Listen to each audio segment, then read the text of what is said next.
चलो स्टार्ट करते हैं। ठीक है, this is question number 3। Question को पहले रीड करेंगे। सुजाता और पूर्णिमा की बैलेंस शीट हमें दी हुई है। दोनों के दोनों कैसे पार्टनर्स हैं? इक्वल पार्टनर्स हैं। ठीक है, मतलब रेशियो इनका कैसा है? 1:1। कैपिटल्स दिए हुए हैं सुजाता पूर्णिमा के।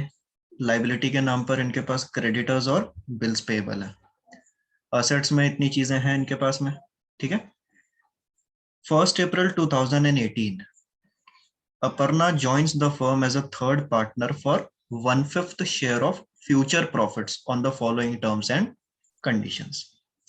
क्या कह रहा है हमें क्वेश्चन कि अपर्णा को इन्होंने 1 अप्रैल को एडमिट किया हुआ है और उसे 1/5 शेयर देंगे प्रॉफिट में, मतलब 20% की पार्टनर है। और इसके लिए एडजस्टमेंट क्या क्या किया है? तो number 1, goodwill is valued at ₹2 lakhs। Okay, नया एडजस्टमेंट है, जरा इसको ध्यान से देखना। Aparna is to bring her share of goodwill in cash. ठीक है, हम लोग अपर्णा का शेयर कितना है वो कैलकुलेट कर लेंगे। जितनी अमाउंट आएगी उतनी अमाउंट अपर्णा अपने साथ में गुडविल के नाम पर लेकर आ रही है। ठीक, Aparna is to bring in ₹1 lakh as capital. Capital के नाम पर 1 लाख रुपए अपर्णा लेकर के आने वाली है। ठीक है, ये दोनों हो गए हमारे कैपिटल से रिलेटेड एडजस्टमेंट। अब रिवैल्यूएशन से रिलेटेड क्या क्या है? सन्ड्री डेटर्स के ऊपर में 10% प्रोविजन क्रिएट किया है। डेटर्स को टिक लगा लो, इसके ऊपर एडजस्टमेंट है। लैंड एंड बिल्डिंग को 80,000 पर वैल्यू किया गया है, इसके ऊपर में एडजस्टमेंट है। Stocks plant and machinery is to be reduced by 20%, मतलब स्टॉक और प्लांट एंड मशीनरी इन दोनों के ऊपर में एडजस्टमेंट है। ठीक है, तो पहले हम लोग रिवैल्यूएशन अकाउंट बना लेते हैं फटाफट। ये हो गया तुम्हारा revaluation account, debit side, credit side. क्या क्या लिखते हो भाई? डेबिट में A minus L plus A plus L minus. ठीक है, देखो, provision of 10% is to be created on sundry debtors, मतलब तुम्हें डेटर्स की वैल्यू को कम करना है। तुम क्या लिखोगे यहाँ? 2 RDD। डेटर्स की वैल्यू कितनी है?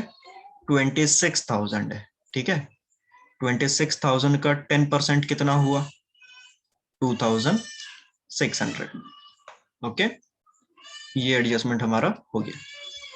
उसके बाद बोला है land and building is to be valued at 80,000। देखो, लैंड एंड बिल्डिंग की पुरानी वैल्यू कितनी है? 60,000 है। नई वैल्यू कितनी है? 80,000 है। मतलब तुम्हारे लैंड एंड बिल्डिंग जो है वो 20,000 रुपए से बढ़ चुके हैं।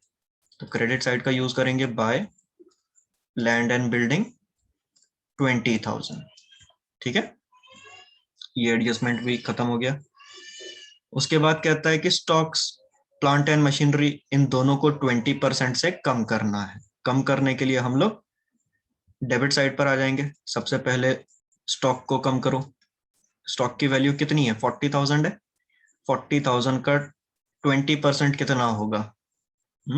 8,000 रुपए। 8,000 रुपए से तुम्हारे स्टॉक क्या हो गए? कम हो गए। उसके बाद plant and machinery, 2 plant and machinery. Plant and machinery की वैल्यू कितनी है? 70,000 है। 70,000 का 20% कितना हुआ? 14,000। ठीक है, ये एडजस्टमेंट भी हमारा रिवैल्यूएशन से रिलेटेड खत्म हो गया। अब क्या करना है? प्रॉफिट हुआ है या लॉस हुआ है ये पता लगाना है। ओके, तो देख के मुझे पता चल रहा है कि मेरे डेबिट साइड की टोटल ज्यादा है। निकालो कितनी टोटल आती है ये। सेम टोटल तुम दूसरी तरफ भी नोट डाउन करोगे। 2,600 प्लस 8,000 प्लस 14,000, ये आता है 24,600। और यही टोटल तुम्हारी यहां भी आने वाली है 24,600। ठीक है, अब 24,600 में से 20,000 माइनस किया हम लोगों ने तो कितने बचे? 4,600।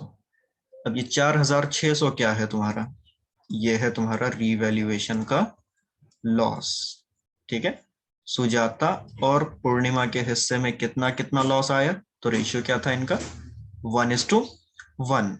मतलब Sujata will bear 2,300 and Purnima will bear 2,300। ठीक है, रिवैल्यूएशन अकाउंट तुम्हारा यहां हो जाता है खत्म। लॉसेस हम लोगों ने कैलकुलेट कर लिए। ठीक है, अब आते हैं जरा कैपिटल अकाउंट पर। क्या कहता है हमारा कैपिटल अकाउंट? नया पार्टनर एडमिट हो रहा है, तो चलो पहले यहां बना लो कौन कौन एडमिट होने वाला है, कौन कौन पुराने पार्टनर्स हैं, उनकी डिटेल्स ले लेते हैं। ठीक है, कौन कौन है भाई पुराने पार्टनर्स तुम्हारे? सुजाता, पूर्णिमा, ये सुजाता, पूर्णिमा, और new partner is Aparna. Sujata, Purnima and Aparna. ठीक है, this is your capital account. शुरुआत कहां से करोगे?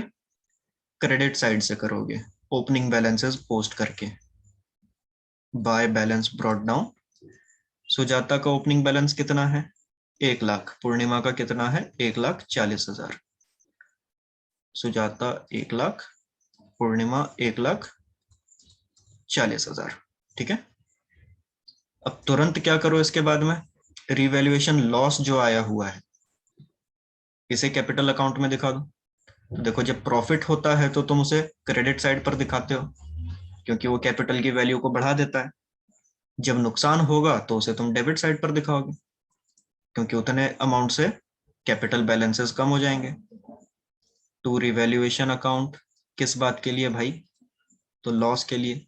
सुजाता ने कितना लॉस बेयर किया? 2,300। पूर्णिमा ने कितना बेयर किया? 2,300। ठीक है, दोनों मिला करके टोटल लॉस आ गया तुम्हारा 4,600 रुपए। ठीक, अब आते हैं जरा इन दोनों एडजस्टमेंट पे। ए वाला एडजस्टमेंट अभी मैं पेंडिंग रख रहा हूं, ये तुम्हें समझाना पड़ेगा। सीधा सीधा पहले बी वाला एडजस्टमेंट ले लेते हैं। Aparna is to bring in ₹1,00,000 as capital. ठीक है, बाय कैश अकाउंट। अपर्णा ने 1,00,000 रुपए कैपिटल के लाया। ठीक है, तो जर्नल एंट्री क्या बनेगी तुम्हारी? कैश टू अपर्णा, है ना। कैश अकाउंट को तुम डेबिट करोगे और अपर्णा के अकाउंट को तुम क्रेडिट करोगे। किस बारे में भाई? तो ब्रैकेट में लिख लो समझने के लिए। कैपिटल कितने रुपए लाई? वो 1,00,000 रुपए लेकर के आई। ठीक है, अब बचता है गुडविल।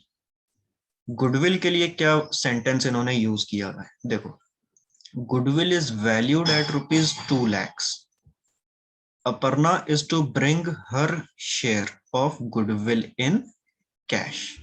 समझो, वैल्यू कितनी दी हुई है? 2,00,000 रुपए दी हुई है। ठीक है, वो 2,00,000 जो है that is total goodwill of the firm. ठीक है, मतलब जितने पार्टनर्स हैं वो सबका गुडविल मिला करके 2,00,000 रुपया होता है। क्लियर हो रही है बात? This is overall amount. अब इस 2,00,000 में हर एक पार्टनर का शेयर है, किसके हिस्से में कितनी गुडविल आएगी वो रहेगा। ठीक है, अब यहां पर अपर्णा, इसका शेयर हमें निकालना है क्योंकि ये नई पार्टनर है। हमें ये पता लगाना है कि टोटल 2,00,000 रुपए में से इसके हिस्से की गुडविल कितनी है, उतनी अमाउंट हम लोग अपर्णा से मंगाने वाले हैं।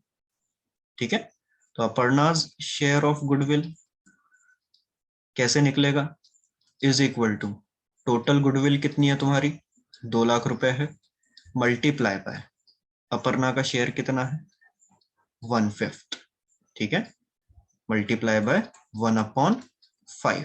तो अपर्णा के हिस्से का गुडविल कितना आया? 40,000। ठीक है, अपर्णाज गुडविल।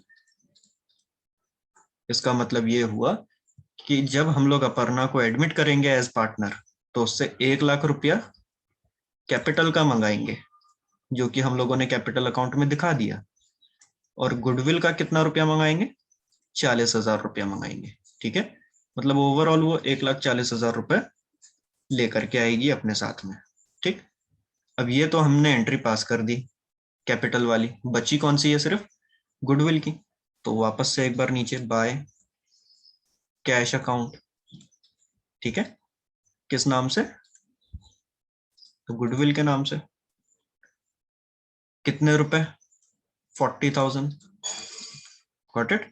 तुम ऐसे भी कर सकते थे, बाय कैश अकाउंट टोटल 1,40,000, और यहाँ आ जाता था फिर कैपिटल एंड गुडविल, ठीक है। लेकिन हम लोगों ने यहाँ दो अलग अलग हिस्सों में किया, ठीक है।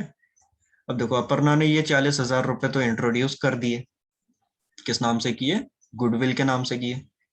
अब ये 40,000 जो हैं किसको मिलेंगे, इन दो पार्टनर्स को, पुराने पार्टनर्स को। अब देने के लिए तुम्हें अपर्णा के अकाउंट से 40,000 निकालने पड़ेंगे, विड्रॉ करने पड़ेंगे। जब उसने इंट्रोड्यूस किया था तो 40,000 से उसका कैपिटल बैलेंस इंक्रीज हुआ था, क्योंकि हम लोगों ने उसे क्रेडिट साइड पर शो किया है। अब जब ये 40,000 डिस्ट्रीब्यूट करने की बारी आएगी तो पहले अपर्णा के अकाउंट से हमें ये 40,000 निकालने पड़ेंगे, जिसकी वजह से उसका कैपिटल अकाउंट क्या हो जाएगा, डिक्रीज हो जाएगा, कम हो जाएगा। तो विड्रॉ करने के लिए हम लोग डेबिट साइड का यूज करेंगे 2। ये 40,000 विड्रॉ करके किसको दिया जा रहा है, ओल्ड पार्टनर्स को दिया जा रहा है, तो 2S एंड P, अपर्णा के कॉलम में 40,000, ठीक है। अब यही 40,000 जो है डिस्ट्रीब्यूट होगा, किसमें डिस्ट्रीब्यूट होगा, S में और P में, ठीक है। कर देते हैं डिस्ट्रीब्यूट। आ जाओ क्रेडिट साइड पर वापस, बाय, किसने दिया S और P को 40,000, अपर्णा ने दिया हुआ, तो by as capital account, equal partners हैं, तो हम लोग यहां अज्यूम कर रहे हैं, note it is assumed old ratio is equal to sacrificing ratio, पर तुम्हें कैलकुलेट करना है, ठीक है। यहां पे लिख लो इन सैक्रिफाइसिंग रेशियो, ठीक है। तो 40,000 आधा आधा दोनों को दे दो, 20,000 इधर, 20,000 इधर, हो गया डिस्ट्रीब्यूट। समझ में आई बात।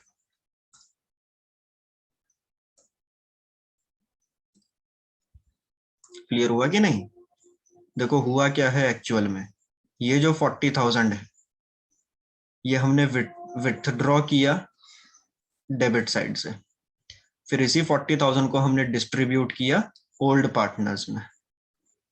क्लियर हो रही है बात।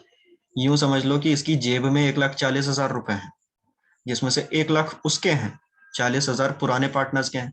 तो उसकी जेब से पहले हमने 40,000 निकाले डेबिट करके, और फिर वो 40,000 को बंदर बांट कर दिया पुराने पार्टनर्स में, ठीक है। सारी चीजें हमारे कैपिटल अकाउंट की यहाँ पोस्ट हो गई। अब हमें करना क्या है, इसे क्लोज करना है। कैसे क्लोज करोगे, तो वही स्टैंडर्ड प्रोसीजर, पहले किसी एक पार्टनर को पकड़ो, उसके अकाउंट को क्लोज करो। तो जो सबसे आसान दिखाई दे रहा है पहले उसको क्लोज कर लेते हैं। अपर्णा, क्रेडिट साइड की टोटल कितनी है इसकी, 1,40,000। सेम टोटल यहाँ आएगी 1,40,000, ठीक है। यहाँ लिख लो to balance carried down, balancing figure आएगी तुम्हारी यहाँ पर, ये आ गई बैलेंसिंग फिगर। अब 140 में से 40,000 माइनस किए, कितने बचे, 1,00,000 रुपए बचे, ठीक है। अब इसमें से पी के अकाउंट को क्लोज करते हैं, 140 एंड 20 कितना हुआ, 1,60,000। सेम टोटल यहाँ आएगी 1,60,000। अब 1,60,000 में से 2,300 माइनस करो, कितना होता है, 1,60,000 में से 2,300, तो 157,700, ये क्लोजिंग बैलेंस आ गया पी का। एस को भी वैसे ही क्लोज करना है, ये हो गया 1,20,000, यहां पर भी वही टोटल 1,20,000। अब इसे 1,20 में से 2,300 माइनस कर दो, कितना आएगा, 1,17,700, 1,17,700, ठीक है। ये हो गया तुम्हारा कैपिटल अकाउंट खत्म। कुछ नहीं करना था, बस इसमें गुडविल वाला एक एडजस्टमेंट था। तो यहाँ तुम्हें पूरे फर्म की गुडविल दी हुई थी जिसमें से नए पार्टनर का हिस्सा निकालना था बस। जितना नए पार्टनर का हिस्सा आया है उतना अमाउंट वो अपने साथ में लेकर के आएगा। ठीक है, बचता क्या है? बचता है तुम्हारा बैलेंस शीट। किसी एक साइड को पकड़ो और उसे खत्म करो पहले, लेकिन मैं वो रिकमेंड नहीं करूंगा। मैं कहता हूं कि हमेशा बैलेंस शीट जो है क्वेश्चन के हिसाब से ही बनाना है, ताकि कोई आइटम मिस ना हो। सबसे पहले क्या दिया हुआ है? कैपिटल्स दिया हुआ है, तो हम लोग भी बैलेंस शीट में क्या लेंगे? Capitals. 3 partners S, P and A. S का क्लोजिंग बैलेंस आया था 117700, 117700। पी का आया था 157700, 157700। और ए का आया था 1,00,000 रुपए। ठीक है, चलो कैपिटल हो गया। अब क्रेडिटर्स और बिल्स पेबल कोई एडजस्टमेंट नहीं है, सीधा अमाउंट बाहर लिखेंगे 34 एंड 26। क्रेडिटर्स 34,000, बिल्स पेबल कितना था? Bills payable 26, 26,000, 26,000। ठीक है, इसकी फिगर हम लोग फाइनली बाहर निकालेंगे सारी चीजें हो जाने के बाद में। अब इसके बाद है लैंड एंड बिल्डिंग। एडजस्टमेंट है, इनर कॉलम में लिखेंगे 60,000, लैंड एंड बिल्डिंग 60,000। ठीक है, एडजस्टमेंट के लिए लाइन छोड़ दिया, आगे बढ़ गए। प्लांट एंड मशीनरी एडजस्टमेंट है 70,000, प्लांट एंड मशीनरी 70,000। फर्नीचर कोई एडजस्टमेंट नहीं है, 24,000 सीधा बाहर। फर्नीचर 24,000 रुपए। Debtors 26,000, sundry debtors 26,000। ठीक है, एडजस्टमेंट था इसीलिए इनर कॉलम में। स्टॉक 40,000, स्टॉक एडजस्टमेंट है 40,000। एंड कैश, कैश में भी एक हिडन एडजस्टमेंट है, तो अंदर के कॉलम में 80,000। ठीक है, अब एक एक चीज को हम लोग फाइनल करते हुए चलेंगे। लैंड एंड बिल्डिंग क्या एडजस्टमेंट था? क्या किया है? 20,000 से बढ़ाया है, प्लस एप्रिसिएशन 20,000, आउटर कॉलम में 80,000। प्लांट एंड मशीनरी को क्या किया है? कम किया है 14,000 रुपए से, माइनस डेप्रिसिएशन 14,000 रुपए, तो 56,000 रुपए तुम्हारे बाहर के कॉलम में। ठीक है, डेटर्स के साथ में क्या किया है? आरडीडी क्रिएट करी हुई है 2,600 रुपए की, माइनस माइनस आरडीडी 2,600, तो ये होगा तुम्हारा 23,400। ठीक है, स्टॉक के साथ में क्या किया हुआ है? उसको भी 8,000 रुपए से कम किया है, तो माइनस डेप्रिसिएशन 8,000, तो ये बन गया तुम्हारा बाहर 32,000 रुपए। ठीक है, अब कैश में ऐड करोगे अपर्नाज कैपिटल एंड गुडविल। तो कैपिटल के नाम पर अपर्णा ने 1,00,000 रुपए लाए थे, और गुडविल के नाम पर उसने कितने लाए थे? 40,000। तो टोटल कितना हुआ? 1,40,000। ऐड करोगे तुम, दोनों मिलाकर के कितने हुए? 2,20,000 रुपए। ठीक है, अब फाइनली इन सब की टोटल लेंगे हम लोग, देखते हैं बैलेंस शीट मैच होती है क्या। तो एस का कैपिटल है 11,17,00,000 प्लस 15,77,00,000 00 प्लस 1 लाख, तो ये टोटल आई तुम्हारी 375, ठीक है, प्लस 34,000 प्लस 34,000 प्लस 26,000। तुम्हारे लाइबिलिटी साइड की टोटल आती है 4,35,400। असेट की देखते हैं कितनी आती है, 80,000 plus 56,000 plus 24,000 plus 23,400 plus 32,000 plus 2,20,000, same आई 4,35,400। ठीक है, किसी को कुछ पूछना है, कोई डाउट किसी भी टाइप का, कोई सवाल जवाब, कोई किसी चीज का एक्सप्लेनेशन अगर चाहिए हो तो?